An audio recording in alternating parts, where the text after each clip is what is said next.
Hey YouTube, Coffee Dude 65. Trying to do the next part of the Discourse video in the car, which is loud, but anyway, I want to preface the whole thing beginning, and this is going to permeate everything, is the notion that a lot of the problems that we face right now are not necessarily political problems. Now, we have plenty of political problems. I'm going to get to that probably. But I want to talk in terms of, as I mentioned in the last one, inflation, consumerism, and so on. And the whole premise begins with the problem is that we are a capitalistic society. Now, I'm not necessarily completely opposed to capitalism. However, what we have today is capitalism run wild. And I'm not a communist. But if you read Das Kapital and even the Communist Manifesto by Marx and Engels, they were really good at identifying some of the ills of society. Their solutions leave something to be desired. A classless society would be awesome. The withering away of the state.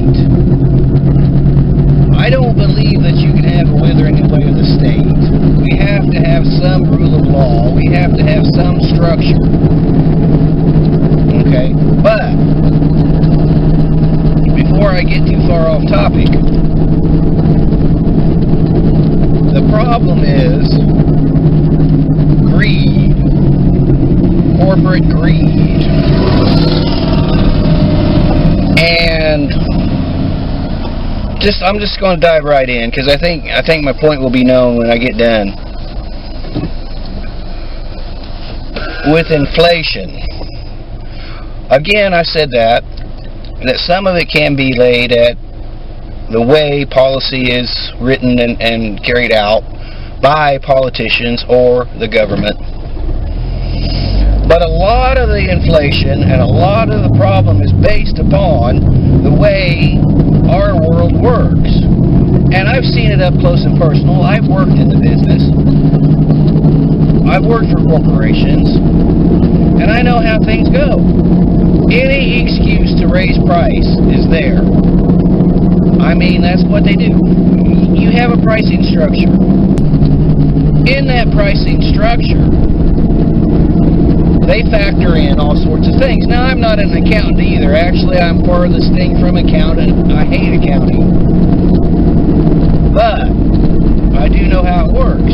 And everything factors in. Your overhead, your throughput cost, what it costs to put your product through the plant, whether you're making it, whether you're making an ingredient for food or a finished product, whatever, it's all the same theory. And they price it based upon the cost, shipping, fuel, operational costs, payroll, and a profit margin. I don't know what the percent of profit margin is, but there's a profit margin. And they will not cut into their profit margin for nothing. But any little bobble in logistics and supply and human resource, whatever, prices go up. Okay, but here's the problem, and we all know this. We've all complained, I'm sure, about this. Gasoline is a good example, but it goes through everything. Is that the gasoline, when crude prices go up, the price at the pump goes up. Same moment. But that refined gasoline in the ground at your local filling station was purchased at a lower price and refined at a lower price than what the present day crude price is. But they raise the price instantly. And that's happening everywhere now. Another example, quickly. Coffee. I went to buy coffee the other day. And the coffee I buy is Maxwell House.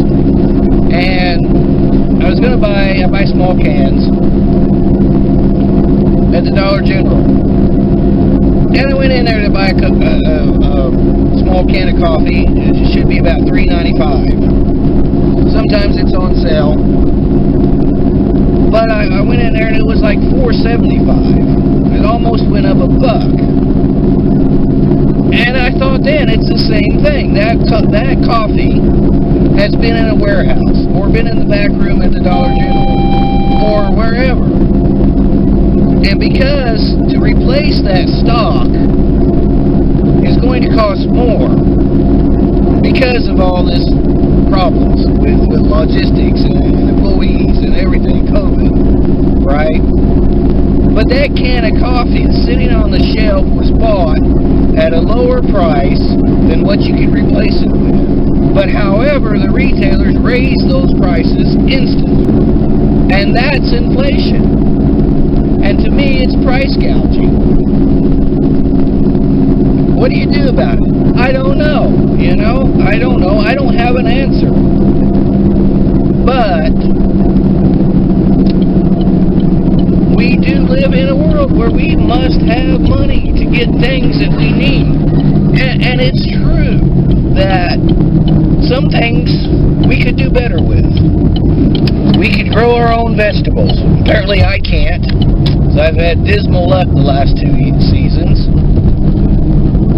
But we can bake our own bread. We can do some things. But, a lot of us live in urban environments. If not urban, at least in a town where we have laws. We can't raise chickens in our backyard. But we still have to have money to pay electric bills. We can convert to solar. But it is a fact that the world in which we live in, we have to make money to pay for electricity, for our PCs, for a lot of the stuff we have now that we take for granted are actually luxury items. And I'm as guilty as anybody. Internet. Man, if my internet goes out for a couple days, shit, I'm screwed, man, because most of my games are online. I can play some offline. But we're just so used to having those comforts. We can read a book when that happens. We should, in fact. But we have to do something.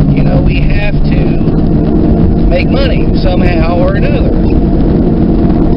But the bottom line is inflation isn't completely caused by government. And another point I want to make that was pointed out to me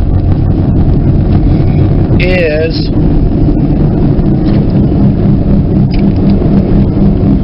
when I talk about political parties, it's not the same as talking about the government itself. We can form whatever government that we choose. And I still believe that our government that we have chosen, our Constitution, and interpretations of said Constitution are relatively sound. And the political parties are simply clubs, as Mr. Hooligan pointed out, which is very accurate and very true. Our parties are not the... Anyway, I hope that ain't too disjointed. Coffee Dude out. Peace.